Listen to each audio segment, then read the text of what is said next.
Rachel will be speaking for about 45 minutes, at the end of which we will take some questions via Pigeonhole again.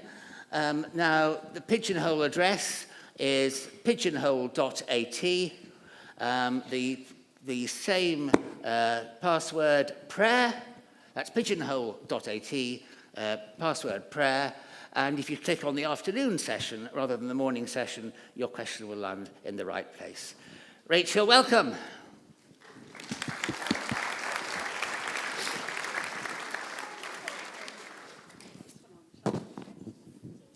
Take that one, that's fine.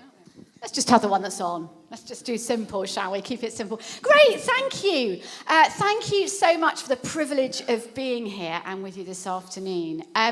So as you can see, I am Rachel. That's always a good start. I come from East London. I had to drive today because there's a little bit of a tube intervention. And so I've seen the whole of London on my way out. So you're really nearby, which is lovely, as I do travel all over the place. So it's nice to have you so nearby. And I'm married to Darren. He's a vicar, so I totally understand what it's like to live and breathe and be part of church. We live in community. Our new intern moved in on Saturday morning, and we live with our intern, our youth worker, and my nephew.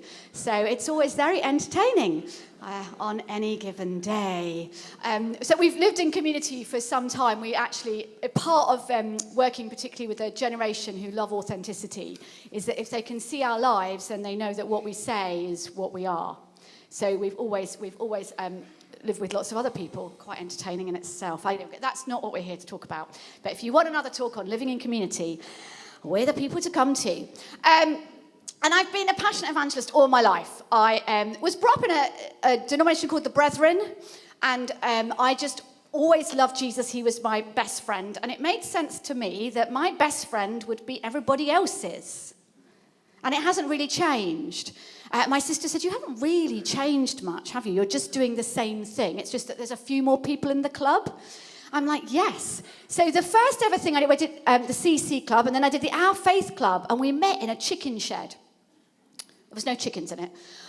So it was a disused chicken shed down my grandparents' old chicken run, and we used to do that on a Sunday afternoon because going to church in the morning for Covenanters, then to the breaking of bread wasn't enough. Then we had a chicken shed club that I invited my friends to. Then we went back for the gospel service. Then we went to the after fellowship, and that was committed. Things have changed. But I've just always loved bringing my friends. So my school friends, I've sort of brought them along, and it always made sense to me. Have you ever had to do one of those exercises where you have to fill out your gravestone? Okay, really interesting one. You're like, what? I did it with Youth of the Mission. We had to sit down and work out what did you want on your gravestone. Because it helps you think about how you're going to live your life. What are you going to be remembered for? And I wanted mine to be that I'm a friend of Jesus who introduced him to others. And I'm still that. I'm a friend of Jesus, and I still introduce him to others.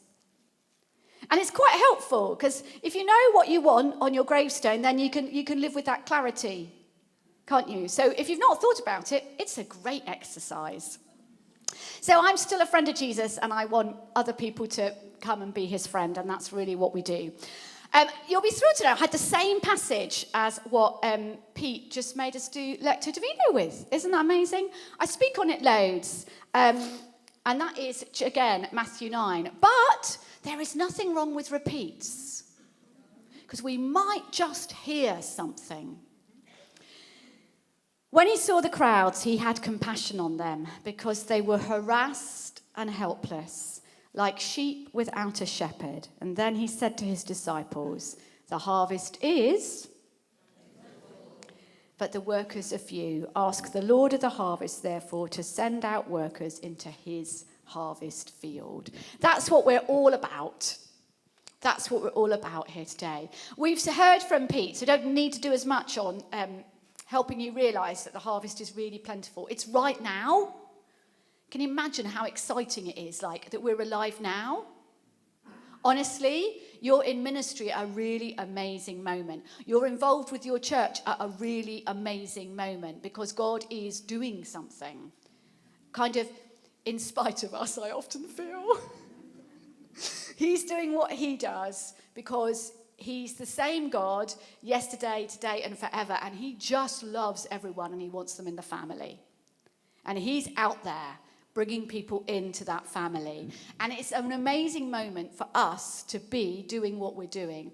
And he's calling us, he's calling us to be a part of something and say, do you want to join in? Isn't this amazing? Oh, look at that person. Great.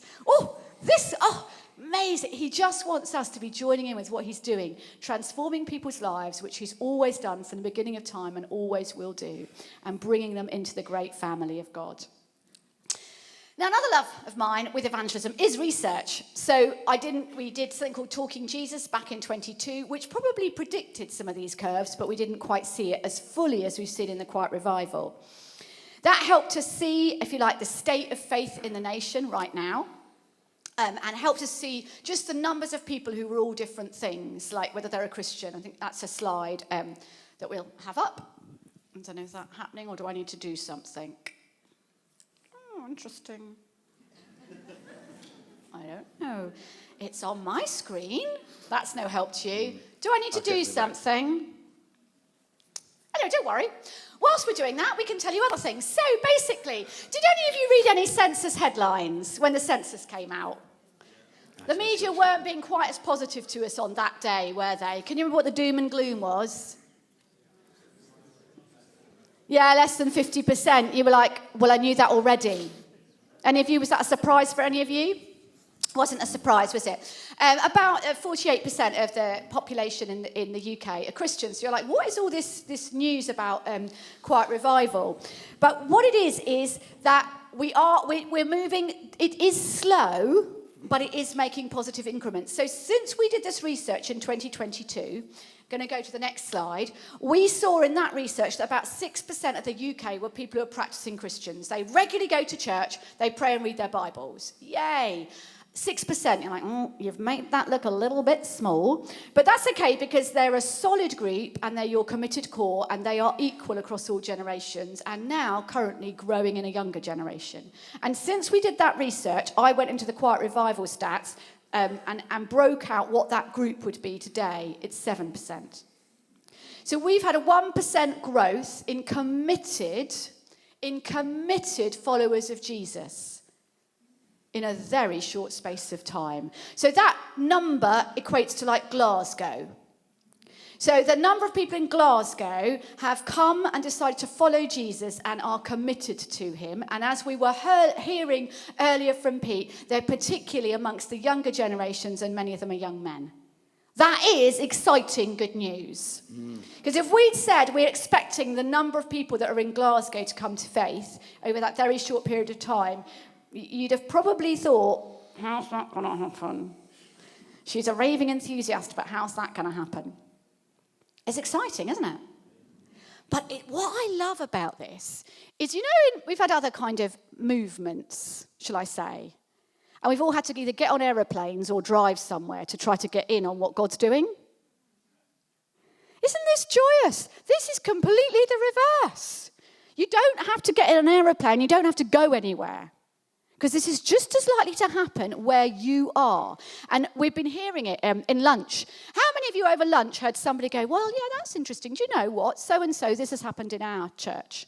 Did anyone hear stories like that during lunchtime? I heard stories like that. So I went, a bit like when Pete was saying, if I went to Brecon and Swansea Diocese, we had a riot on tech in the cathedral there. Anyway. It was a very entertaining moment trying to get the tech to work. And I thought to myself, as we tried to get everything to work and we eventually got there, I wonder if this Quiet Revival stuff is happening over here. Really? And then I asked them. It was exciting. There was one guy who'd had a man sprint into his church on a Sunday morning. He'd actually run all the way, burst through the doors of the church and said, I hope I'm not too late. I've come to find Jesus. He said, the vicar said, no, absolutely perfect timing. The service is about to start. Don't know if that would have been your response if someone had come to find Jesus. And that was exciting. Then another woman, she had some teenage boys, and their friends were coming to her going, we want to be baptized. And she's like, that's great. Can I explain to you a little bit more about what that might look like? And what let's just find out roughly why you want to be baptized. So sort of took them on a discipleship course, and then they were baptized. And another guy, he was from the High Anglican Church in Brecon, that he'd had 8 young men who've joined his church. They just rocked up. He hadn't even done a program. There was no program. I particularly like that, don't you? No particular program. They rocked up by themselves. And I was like, wow. No one had to get in a car. No one had to. This is not a movement where we're saying in one spot, God's doing something. And if you don't get to that spot, sorry. This is like an incredible thing where God is doing many, many small things. And that really assures me. It really feels like God. It feels so authentic. And the invite then really includes you and your church. Does that make sense? Because you don't have to be swanky. And you don't have to be, particularly well programmed. You just have to be willing. And I think that's what's so exciting about this. So, if we were going to do this, and we're going to help, so we could just wait for people to sprint through the door on Sunday morning, a little bit perspiring, going, hello, I've come to find Jesus. I mean, and that's good. That's very exciting. But how about the person who's sitting at home thinking, I would like to find Jesus, but I'm not sure how? And they haven't quite got the courage to run across town and burst through the doors. But they are sitting there on their sofa going, I quite like to find out about this, but I don't know how. And then you're sitting in your church going, I'd really like people to help people find Jesus, but I'm not sure how. Like we could bridge that gap, couldn't we? Does that make sense? And then we could it's not like God needs us, but we could get involved on a bigger scale and help him in any way we could. I'd like to help God in any way that he's going to let me help him. Does that make sense? So, we asked in our Talking Jesus survey, if someone was a non-Christian, where would they go to find out about Jesus? Seems a great question. Because then we could put Jesus where they're going to look. Like my logic? Woman of simple things. Great.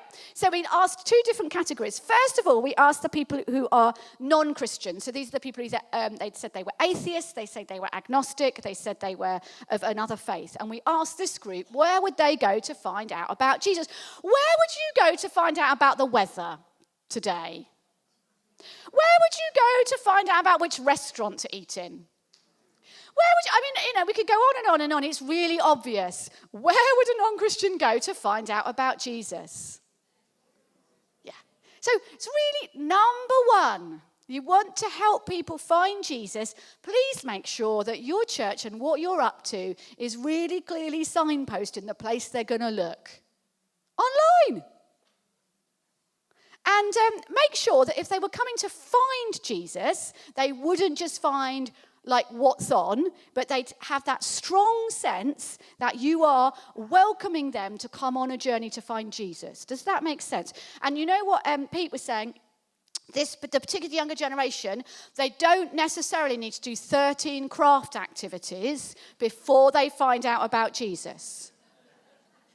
They'll be really happy if you help them discover about, we can be more, how can I put it? We can be clearer. Generations past, we were like, we're gonna walk with you on this slow thing, and then we're gonna tell you.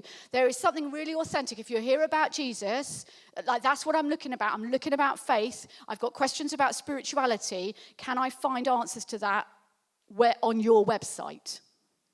And it could even say, if you've got questions, why don't you call or email in and we'll find someone to have a coffee with you. What a great offer that would be.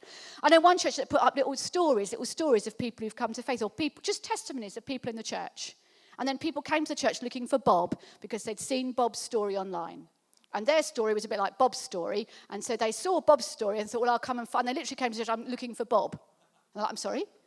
Well, I saw Bob's, you saw Bob's story online. So then do you say that makes sense? There's that join up. And you'll have some great stories. Whatever God has done in your church and in your church family, put some of those up online, because that's what people are looking at. Oh, yeah, I'm a bit like that person. Oh, that person has gone through something. So make sure your website isn't all about communicating to the in about the in, and make it a functional thing for the person out. It's as simple as that. Ask some questions like, if I wasn't a Christian and I was looking to find out more about the Christian faith and I arrived on this website, would I better find the answer? And would I feel really welcome that you're saying to me, you are welcome. We would love to see you. Please come. Great. But after that, don't you love what comes in at number 2? Look at them. You've got to smile. Going to a local... Anyone here got anything to do with local churches? Great! You have got the best possible means to help non-Christians find Jesus. You've got your church and your church family. You're like, oh, Rachel. No, really. Do you know what? A straight invite into church is fantastic. They don't need 15, as I said, craft activities first. Many of them would be thrilled to be invited. And we're going to see that again in the Quiet Revival stats said how many people would just like a straight invite. Invite them to what you do. Do you know, what you do every Sunday is phenomenally extraordinary to someone who's never experienced it. There's nothing like watching someone be serious about worship. You immediately have to conclude, are they bonkers, mad, or is there something in this? Do you see, watching people worship leaves questions. Is this real? When you pray, is that book you're reading? My husband came to faith by walking into the back of a church as he was coming off drugs from clubbing the night before. And he found it a very quiet environment to do that. He did it several, and then he thought, I'll come back the next Sunday. And then he came back the next Sunday. He loves literature. And then one day he walked down the front and said, this book, I have never seen. What is this book? I need to find out about this book. And he just sat in the back and watched people worship and watched them read from this extraordinary book that he had never heard about. And the words of that book kept touching him. And he kept coming back. How extraordinary. There was no particular, but they had the doors open and, he was welcome to walk in. How exciting. But that's going to happen more and more to us. So your local church. But there are some things that might help people. So you could do a kind of, if you were walking in to your church on Sunday morning for the first time and you'd never done any of this before, like the guy who burst through the doors and said, am I too late to find Jesus? How's that experience going to go? I mean, I remember sometimes, you get 15 pieces of different paper and you don't know where to start. So sometimes I try to sit next to someone when I was in a different title. I'm like, oh, you need this one, then you need this one. Oh no, we're now on page this one. It's very confusing. It's a bit like once when I went to bingo with a friend and I was all at sea. The stack of bingo cards was this big. It cost me a fortune. I could never keep up with the person. You were supposed to stamp everything. Oh, it was exhausting. I didn't know what was going on because I was out of my context. So just imagine what it's like. And if you're leading, remember to help people through who may have never experienced this before. It all makes perfect sense to us. We've done it 1,000 times. But think about what you do and how you could make sure if someone who's never been to church before, what they would be expecting and how you can help them through. Because they know they want to come to your church if they want to find out more about Jesus, and we know that more of them want to find out, and we know more of them are turning up. So let's help them have the best possible experience when they walk through the doors of your church. Let's make sure that when they sit in the seat that somebody else has always sat in for the last 35 years, they don't get asked to move. That did actually happen to one of my father's friends. He came early with my father who was preaching, and he sat down in one chair out of all of the chairs. And the next person who walked in asked him to move, even though every other chair in the church was still available. It's not that welcoming. So, just even like we might need to do some basics on that. Sorry, it's funny, isn't it, really? We are funny, aren't we? Okay, I like the next one. I absolutely love the next one. Reading the Bible. You heard about Bible sales? You have got... Did you ever think that was going to happen? It's so exciting. So we did a bit of research about the Bible. This is what you're going to find out. Having a look at it, I'm a mad, passionate Bible woman. I've become more and more convinced. I mean, I was pretty convinced, and now I'm even more convinced. The best possible thing you can give to anybody trying to find out about Jesus is the life of Jesus. When you read the Word of God, what happens to you? What happens to you? We get transformed, we get changed. I mean, every time when I read the Word of God, I am spoken to. The Spirit of God is alive, and he speaks straight off the pages. So we're really into giving out the Word of God. We've done 90,000 Gospels so far this year, have gone out through Hope, through local churches. We'd love you to join that. And we found out a few things when we did some research. We did on the streets with YWAM. They went out, they chatted to people about the Bible. Have you read about it? And two things mattered to a younger generation. The design. It needed to look good. And you might go, for goodness sake. But no, it's a language thing. Why? If you want to reach a generation for whom design is a language, if you hand it to them badly designed, you're handing it to them in a foreign language. And then they wanted to be able to read it easily, no long words. So this is reading age 9 to 10, because that is the average reading age of the UK. It's not our average reading age in the church, but it is the average reading age of the UK, and we would like to reach the UK. And we would like to not rule people out who cannot understand long words. So this is the NIRV. It's the reader's version of the NIV. So nobody will stumble. And if you read it, you probably wouldn't notice. And we're really committed to pouring those out all over the nation. Now, and this can be big or small. One church, I love this, a very complex evangelism strategy. The church building wasn't open, but the church porch was. So they put them in the porch with a notice saying, free Bibles, please take one. One guy took one, read it, came back the next week to ask about this person, Jesus. That won't terrify anybody, by the way. That is a pretty simple strategy.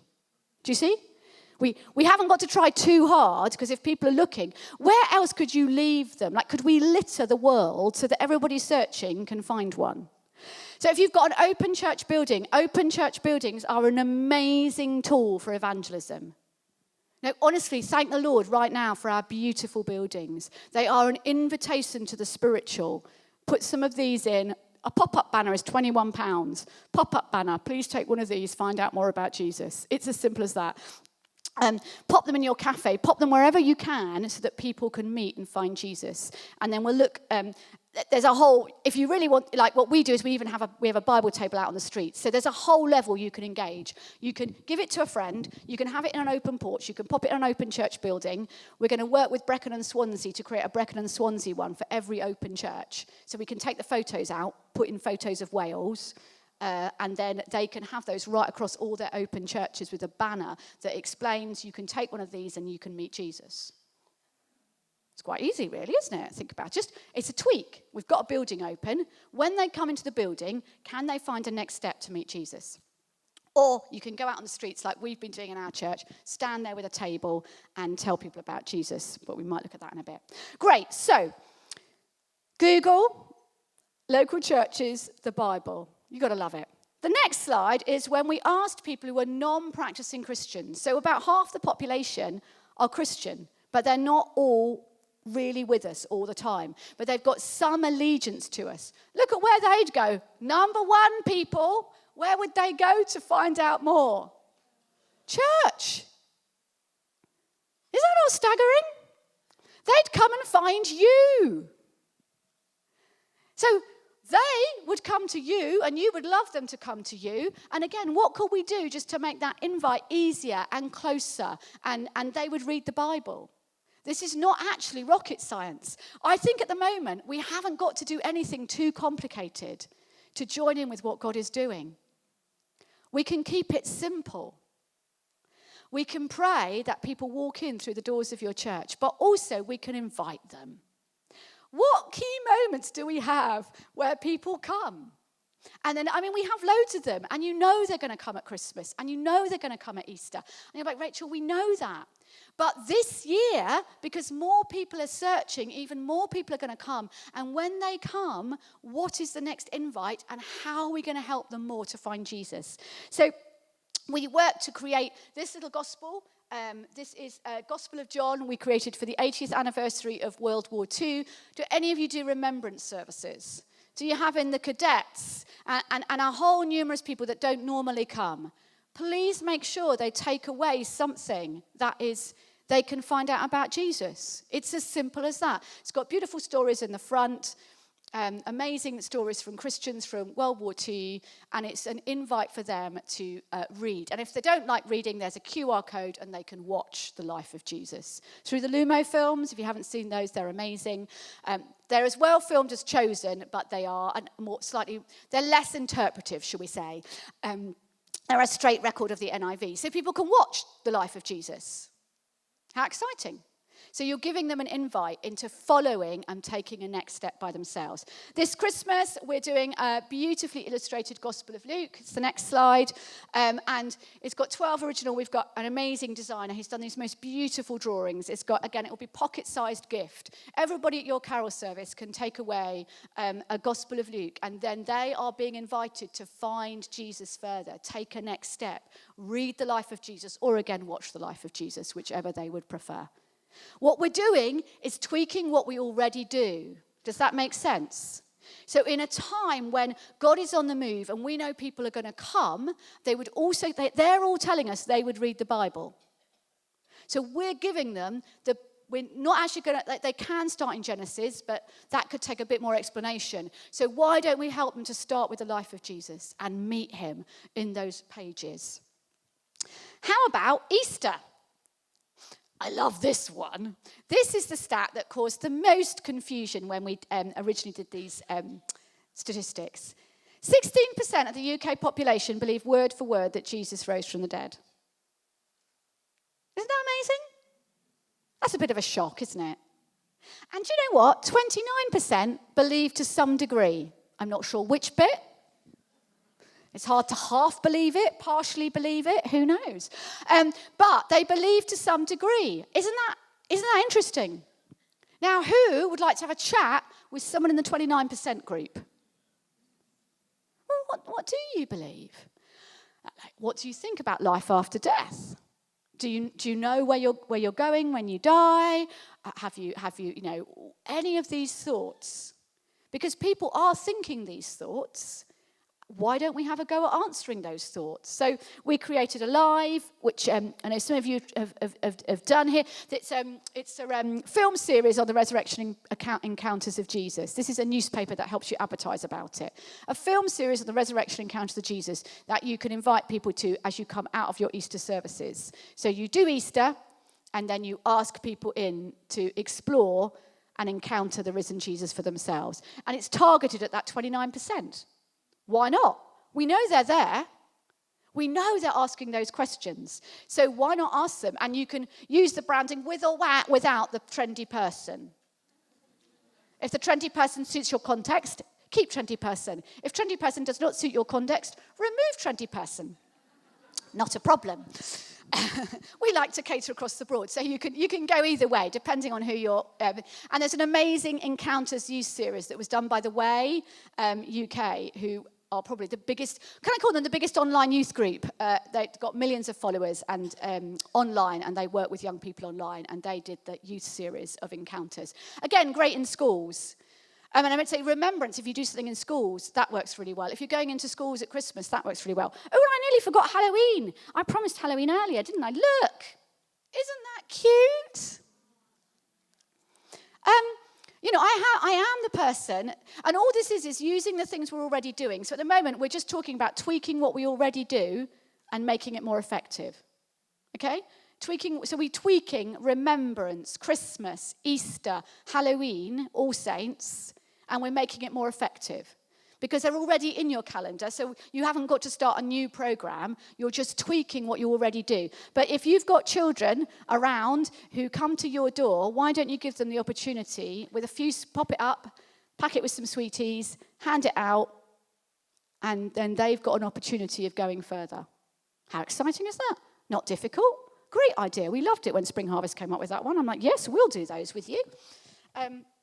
Lovely, there we are. I'll put that there if anyone's interested in a trick-or-treat box. But so that's just one way. If you like, this is the first step in doing this more, is making the most of every opportunity you already have in your church calendar. So that doesn't overwhelm you. You haven't got to start a new thing. You're just saying, do you know what? Actually, yeah, loads of people are going to come at these moments. How do we help them to take a step further? Then I want to dig just a little bit into another piece of research. We're not going to do majorly in this. There's a whole other piece of research, people, called Talking Toddlers. Now, just look at this slide if you want to see that, again, things are going in the right direction. We first did this research in 2019. It's called Talking Toddlers, and we were looking at the opportunity that churches have in the UK of reaching and working with the parents of children under the age of 5.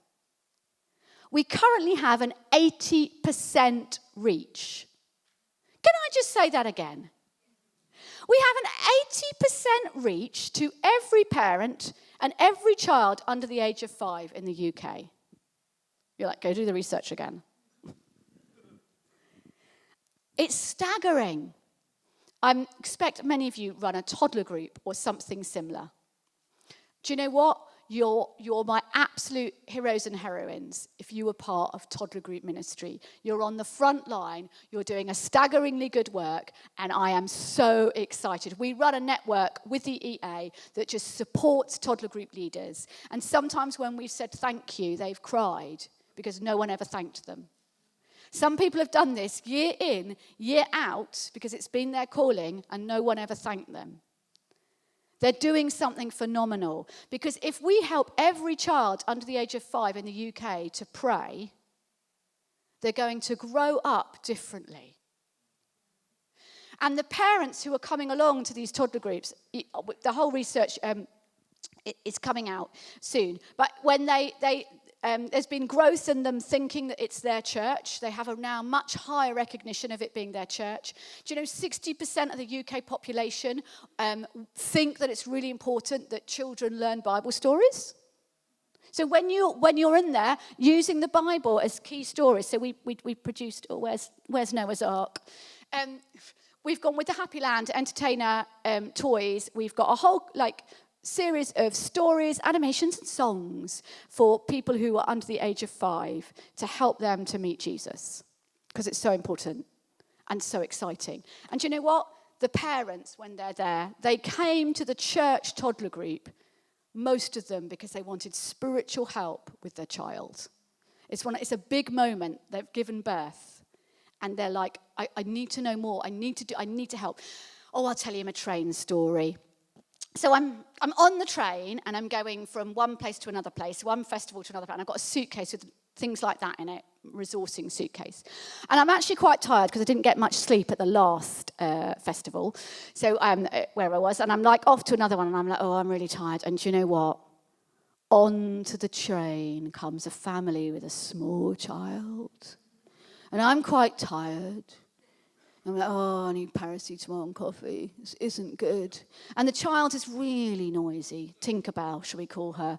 She's really noisy. And I'm like, oh. And then I hear this nudge, the nudge from that sort of sense from the Lord. You could give her one of your books. And I'm like, I am not doing that. As things progress, I'm like, maybe we need to. And I'm like, oh, this is a giggle. Because I talk about this all the time, but I'm sitting there going, oh, they'll think I'm weird. I talk about this all the time, and they are statistically perfect to want to know about Jesus. And I'm still sitting there thinking, and eventually I'm like, goodness me, someone needs to do something. So I'm like, hello, would your daughter like this book? It's about Noah's Ark. Oh, thank you. Yes, that'd be lovely. So I sit and I read this book to Tinkerbell. on the train. And we go all the way through it, and we spot the penguins and the giraffes, and we have a lovely time. And then as she gets eventually bored with the book and moves back to craning the walls of the train, the father looks at me and he says, "It is amazing that we met you today." He said, "Because 2 weeks ago, for the first time ever in our lives, as a family, we went to church." I'm like, "Oh, Jesus, thank you. I'm so sorry." I said, "Oh," and then I thought, "Oh, I wonder how that went." So, "Oh, how did that go?" I wonder what church it was. Did they cope with this particular toddler? And he smiled and said, "Oh, no, it went really well." I'm like, "Oh, phew. He said, "She did whoop after every song because that's what they do in nursery, but nobody seemed to mind." Great, found a good church. And he said he's never been to church. He did a bit of chapel in his upbringing. She had done nothing of faith. He said he would have described himself as completely not. But he said giving birth, having this child, he was like, "Is there a God? And if there is, I don't want her to miss out. But if there is, I have no idea how to help her. So I'll go to the local church." Yes! And then he meets me on the train. And even he could see that that was not some mere coincidence. And then when I got back on the train to come back, guess who was on the train coming back? Couldn't make it up, could you? So, the opportunities are there. It was so staggering. But if you're working with young children, do you know, we as a church, so then do you remember in that slide, there is still 13% currently of parents with children under the age of 5 are not in touch with a church. Only 13%. And nearly half of them would love an invite. Can you believe that? That's nearly everybody.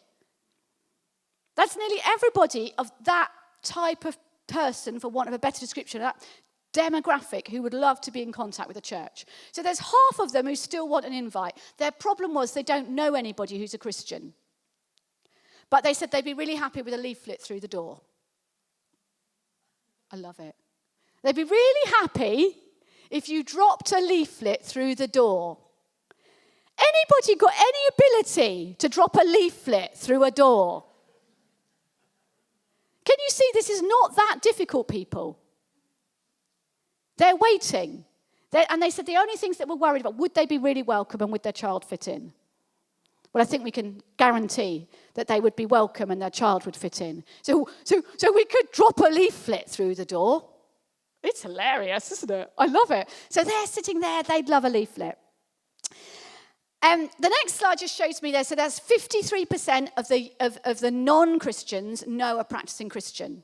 But then there's that 42% who don't, and they are, I'm not going to go into all the details, that if you're thinking strategically and you want to go further than you currently do, we are quite university educated. So a lot of the people that we don't reach do not have a university degree. So we could see it, even in the Talking Toddler, I broke out that group of people who want to have an invite. And they are different, they're a different demographic to the ones that are in our churches. And so however many times we say to our church congregation, invite somebody along, that person will never get an invite because they're operating in a different world. Does that make sense? So we've got a job as churches. If you did a demographic study of your church, you would probably discover that you're actually reaching sort of one type of group of people. This might be something for as a diocese. How do we release people to actually reach the people who want to come, but perhaps we're not even linked to? So it's great to have a strategy of everybody inviting. That's one strategy, and we all need to do that. But then we need another strategy to reach the people that nobody knows, because they'll never be invited, because we don't know them, because we're not mixing with them naturally. We're very good as well at people who are in desperate need, because they come to our food bank.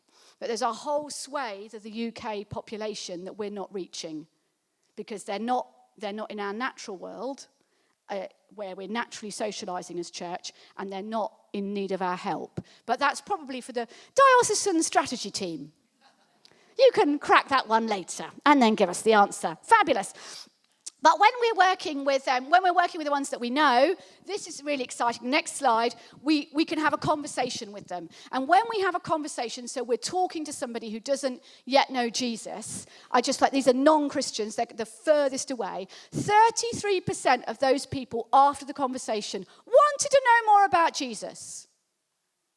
That's 1 in 3. If you talk to someone who's 18 to 24, that goes up to 47%. 47% of the 18 to 24-year-olds, after a conversation with a Christian about Jesus, want to know more about Jesus. Or, I love that, experience or encounter him. So, they're really there, people. They are really there. There are really people out there who want to know Jesus or experience or encounter him for themselves. It's not everybody. Don't worry about the others. We'll let Jesus worry about them because, as you say, he can encounter them in their sleep or their dreams. But we could reach the people that we know. And if you want to help your church to get that vision that we're all a part of it, we've got something called the Talking Jesus course that just works really well, really simply about where are you, who could you talk to, and if you were going to talk, what would you say? Do you know, it's fascinating, but practicing what you're going to say really helps. Practicing what you're going to say. So David asked Pete, how would you describe the gospel? Oh, I don't know. Oh, hang on a minute. Help. Never really thought about that before. I remember I was with a friend for a long time. We'd done lots of things together. And then one day she said to me, Rachel, what is it exactly that you believe? And I didn't have 45 minutes. You know, I probably had 3 minutes of her solid attention to tell her exactly what I believed. And if I'm not ready to say exactly what I believe in that moment, it's not going to be, I could be the best at this. And that's practicing. And we've also got, I loved it. I was a bit fed up with the tracks. Sorry. That some people produce. Is that a bit rude? But I feel as a church, another mission is let's not fill up the recycling bins. So it could be a mission of the church, couldn't it? So we sat some of our young designers on how would you do a gospel, and this is formed by God like a potter, broken, healed and restored. And I've given this out on the streets to 14-year-old girls who've smiled and said thank you. I've had people try to get through to a table just to pick one up because it's beautiful. So if you're looking for a beautiful job, and if you've got people who go, I just wouldn't know what to say, well, give them one of these and then this can help you to know what to say. It's a beautiful, if you like, gentle way of explaining in the gospel really simply. I wonder where we're at. We're probably coming into Clarend, actually. So, this is a picture of our Mark's Gospel that you've seen. I want to encourage you with one final slide, and it's actually from the Quiet Revival. 1 in 3 people in the UK population would love to come to church who currently don't. 1 in 3. Would you please invite them? 1 in 4 would really like to open a Bible. Could you please give them one? And 2 in 3 would appreciate prayer. Let's skill everybody up in our churches to be able to pray for somebody in that moment of need and to be great at offering prayer. It's not that complicated. And if you want to take this even further, we do like a, let me see if I've got that in here. I'm going to do just a minute. I've got a picture of our evangelism table somewhere. Here we are, look. I've now got the right slide. This is our really high-tech evangelism. Are you impressed? So we got a great evangelist who's come to work with us at our church called Angus, and he was excited. He came running at it. Rachel, I've got this great new method of evangelism. Right, yeah, tell me about it. I've got a camping table. Okay, yeah, right, okay. And I put Bibles on the camping table, and I have a sign, free Bible. Okay, right, yeah, we'll give that a go. And this is what we're giving a go, and it's brilliant. Some weeks it's not brilliant, other weeks it's amazing. But at least we're really obvious. I mean, sometimes I'm like, can we put a tablecloth on it? Oh, okay, never mind. And so but some of you are sitting there going, Rachel, we did this stuff years ago, and it was a complete flop. You cannot be serious that you're going to stand there with a table and look like the JWs. Really? Okay, so let me explain this.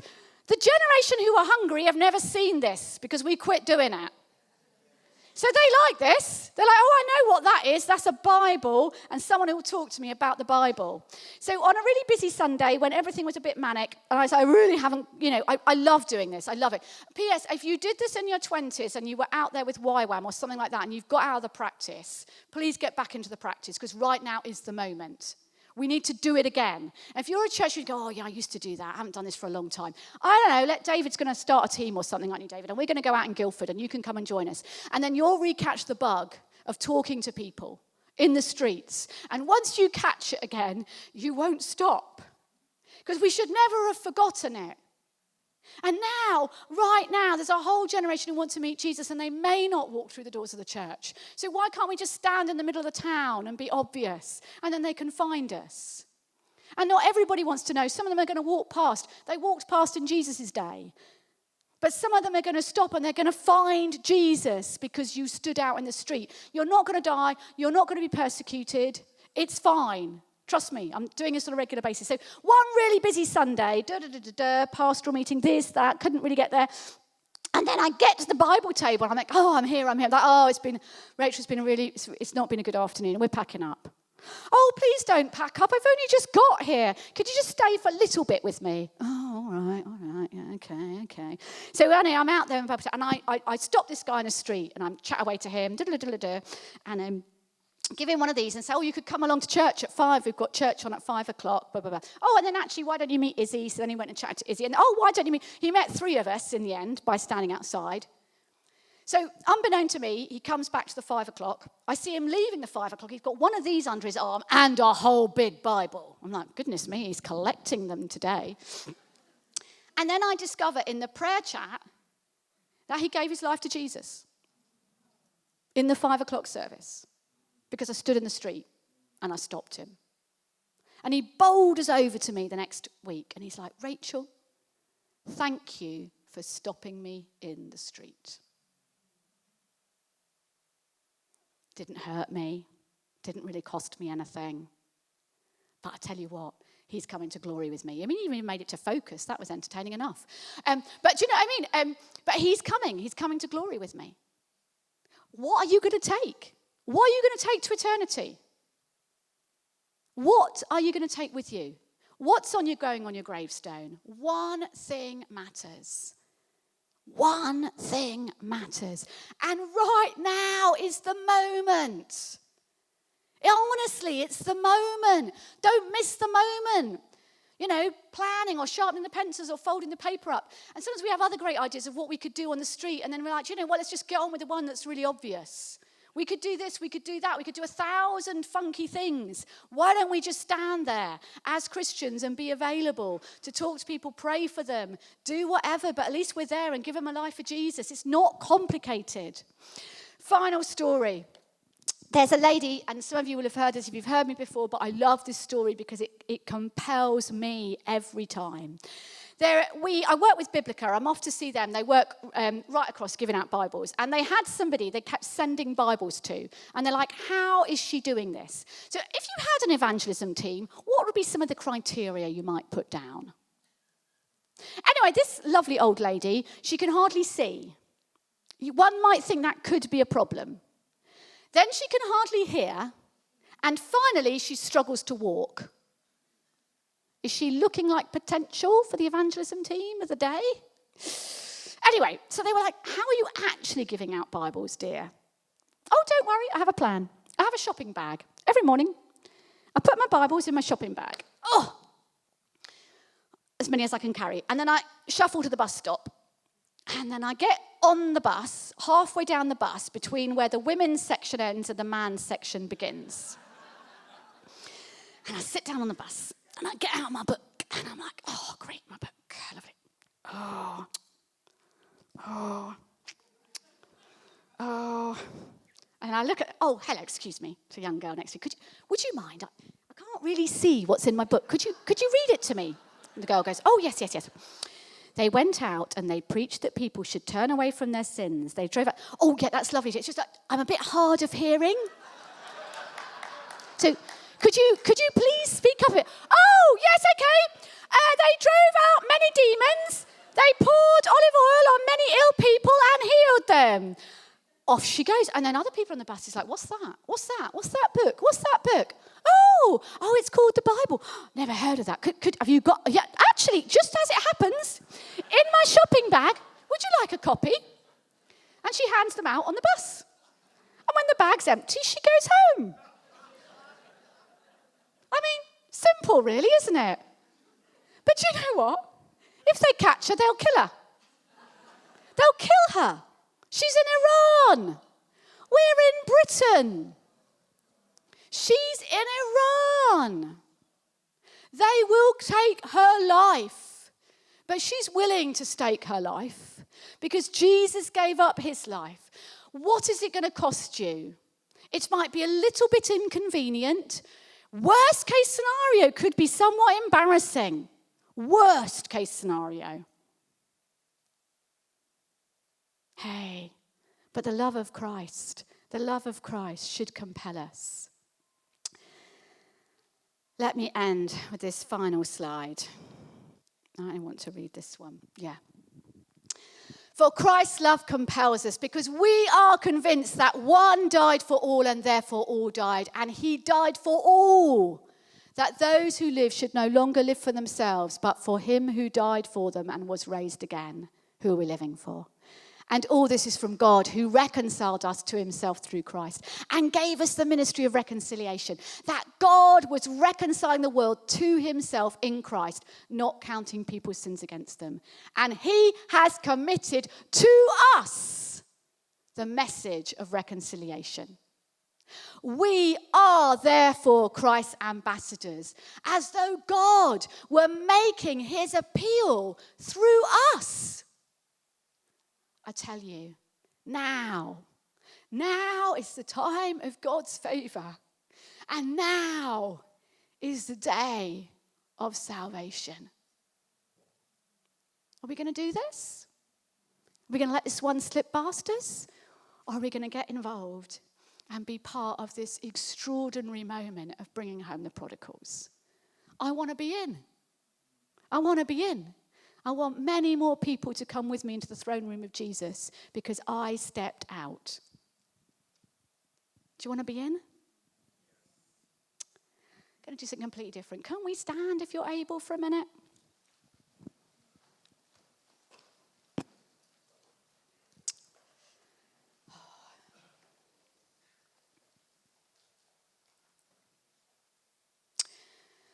Oh, Jesus, for some of us, we just got busy. Jesus, we just got busy. We're really sorry that we just got so busy. Jesus, would you speak into our busyness? Because we want to be the ambassadors of the message of reconciliation, and we want to bring the prodigals home. For some of us, we're just a bit afraid or a bit British. Jesus, would you help us? We want to be less British, maybe more Iranian about it. Jesus, for all of us, we pray that right now, in this time of quiet revival, we want to make some noise. Would you give us a passion that would be undaunted? Undaunted in the face maybe of a PCC who really hasn't quite grasped this yet. Undaunted when we have to look at our schedule and work out what we can drop to make this actually happen. Give us a passion and a fervour for the one. We're so often we are focused on the 99 that are in Jesus. Please, please give us a heart and vision and sight for the one that is lost. And Jesus, help us to put down what we need to put down and pick up again the gifting and calling of being an evangelist. And even if it isn't our calling, the gifting and calling to be a witness, we wish to be the ambassadors of a message of reconciliation, and we are all called to be in. So, Holy Spirit, Will you work in our hearts and lives again that we might be part of what you're doing? We want to be part of this revival work. Right now, we wish to be the labourers so that they are not as few, but they are many. In Jesus' name, amen.